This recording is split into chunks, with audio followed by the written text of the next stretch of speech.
Check. Good. Hey, Matt. Mark. Who's your favorite quarterback is? Hey, 3 hours sleep. You know Mike Silver. Mike and I go back. Right, yes. Yeah, Mike and I go back to Cal, all the way back to 1986. Oh, Cal, come on. That's right. The talk on the Berkeley campus is the reason why you got out early is so that you wouldn't have to suffer losing to us this year. What do you think about that? We haven't lost you guys since before I got this. Well, what's going to happen this year? Your reaction? I don't know about that. We'll be fine. How does it feel to be a Do we play Jet? up in Cal again?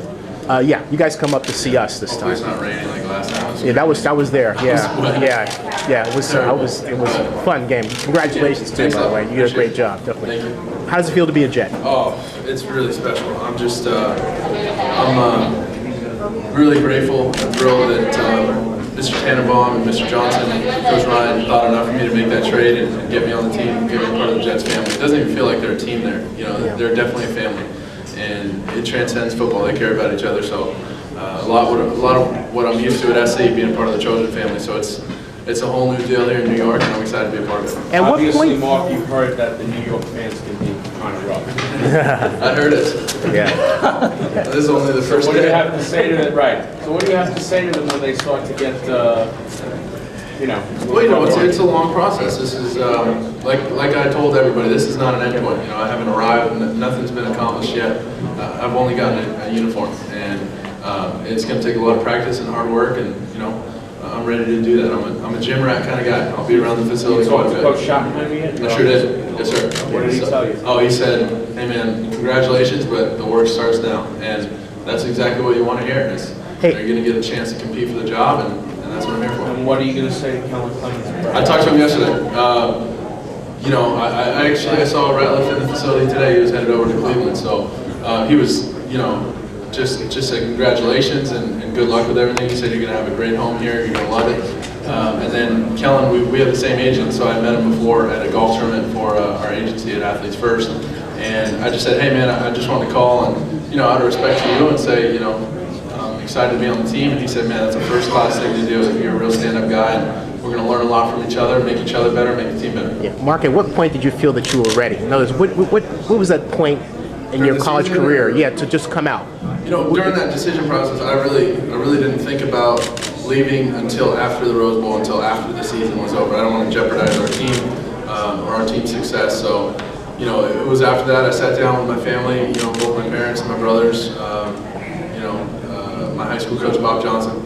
And, you know, we thought through some things, and I told him, you know, I sat down for a couple hours by myself and really thought about it and said, you know, this is what I want to do, and it's been in my heart forever. So when I got to SC, I wanted to get my degree. I'm going to graduate in May with a degree in communication, and then I've always wanted to play in the NFL. This is all I've ever wanted to do, and now I'm here, and I'm going to make the most of the opportunity. Did you feel maybe if you waited one more year, you'd get injured or something like that? Did that go through your mind? Not at all. I mean, you can play the what-if game all day long, and that's, I mean, what if, you know, I don't play as well? What if I play even better? What if I would have been the #1 pick? It doesn't matter. This is where I'm supposed to be at this moment, and, you know, I'm living out that decision to be the right decision for me. When you came here last week, did you feel that you had a pretty good idea they were going to come after you? No, not at all. I didn't even see him last week. I wanted to. I asked if I could come by the facilities and stuff, and they said, no, you know, we're in draft preparation mode. So I was like, these guys don't even want me anymore. I don't know. Who knows what's going on? But, you know, when I got that call, I tell you what, I couldn't be happier. And it's pretty rare that you find a team you really fall in love with during this draft process and you actually get to go there. It's almost never happened. So I'm very fortunate, and like I said, it's a big opportunity, and you know, I'm here to work and I'm here to play, so it's gonna be fun. Hey Mark, you talked for hours. Did they fly out last night? Yes, sir. Last night on the latest red eye possible. I told him it was a bloodshot red eye yesterday, like midnight out of LAX. So arrived this morning at JFK and then went straight to the facility and knocked out a press conference there, and now I'm here in Radio City Music Hall, sorry, and the whole fam's here celebrating with me. Mark, have you talked to Coach Carroll since you were drafted? I sure did. He was at my draft party. What did he say? He's so excited. He's so excited for me. He said, "LA to New York. Who could have scripted it better?" So he's fired up at this opportunity for me. And then he said their spring game yesterday in the Coliseum. So there were 25,000 people, and he said they had on the Megatron in the Coliseum in LA, they had the live draft, you know, feed. And every time one of the SC players was taken, they call timeout and watch it real quick for a couple minutes. He said when they announced the Jets were trading up, Coach Carroll called timeout, looked at the board, and they showed the picture of me putting on the Jets hat, and the place went nuts. He said it was the loudest, biggest draft party you can ever dream of, so it was great. Does how high you went in the draft, does that change his opinion on your decision to come out? I don't think that means anything, really. Like I said, this doesn't going number 5 overall or number 1 overall, that doesn't mean you're going to be a successful quarterback. What does is your work ethic, the intangibles, being a leader, being a team guy, getting in, mastering that playbook as fast as I can. So, this doesn't solve anything, and it's only the beginning. Mark, a female reporter I know wants to, and mind you, if this question's from a female reporter, what do you do to keep those locks looking so touchable? Wow. Who's that from? That's from a girl. It's from Alana G. So, Alana G, you owe me one. Okay. You know what? I don't do much to it. I don't even use product. I just wear a hat. That's good to know. I don't really care. If Coach Carroll was stopping his practice every time a USC guy got picked, that's a pretty choppy. A lot of timeouts. I think we're up to 11. That's right. What does that feel like for you, and how much does that help you, your confidence coming into the league, knowing that? Well, I know that I've played against the best guys for years. The guys who go on the first day every year, a lot of them are SC players. Lawrence Jackson's, Keith Rivers, Clay, Brian Cushing, Maluga. All those guys are top-end draft picks. And I got the chance to compete against them every day in practice for years. So it's valuable experience that I'll take with me. And I'm going to be excited to play some. I'm going to play Brian Cushing and the Texans game 1. Mark, with all the USC quarterbacks that you follow into the league now, what is your relationship like with some of those guys? Former teammates? Sure. I'm probably closest with Carson Palmer and Matt Castle. Pretty close with Liner still, and John David as well. But I received a lot of advice from Carson just about this rookie season, and he said, "Man, you want to be in that facility 24/7. You want them to kick you out. You want to know the names of the people cleaning up the facility late at night, because that's how long you have to be in there. That's how dedicated you have to be." And all of them have said the same thing. It's just be yourself. And Coach Ryan said that this morning. He said, "Be yourself, man. And the sky's the limit here, especially when we start winning." He said this is going to be something special. So he's really excited. I'm confident in him, and I'm excited to share that elite fraternity with those SC quarterbacks. And just real quickly, when you're at USC, how much did it help your progress to be learning behind you? Even freshman year, you had Liner and Castle. Absolutely. It's something special, because once you learn SC's offense, you're speaking a pro system. You're speaking the language of all the pro teams. And when Coach Schottenheimer came out to work me out, I felt very comfortable. I understood the concepts and the reads. A lot of emphasis is put on the quarterback to change things at the line, to change the protection and things like that. So it's everything I've done before, and obviously a bigger step. And so I'm excited about the challenge, and it's going to be a great transition for me. Mark, speaking of the offense and Steve Sarkisian, who now took the Washington job, did that play a role in your deciding to come out this year? No, not really. Because they got Jeremy Bates from Denver, and he's, one of the best, and he's doing a great job there. I'm sure he'll be very successful. And John Morton, who was with the Saints before, he took over as the offensive coordinator, as he was the pass game coordinator as well. So I would have been comfortable there, but this is the right place for me, and I'm confident in my decision. We talked to Castle on Friday, and he told us what he told you. But what did Liner tell you about the rookie process and just this day and dealing with? Well, I think he's learned quite a bit through this process, and he said that it's similar things that Carson's told me. He said to be myself. He said don't let anybody get a negative perception on you. Don't let anybody get you down.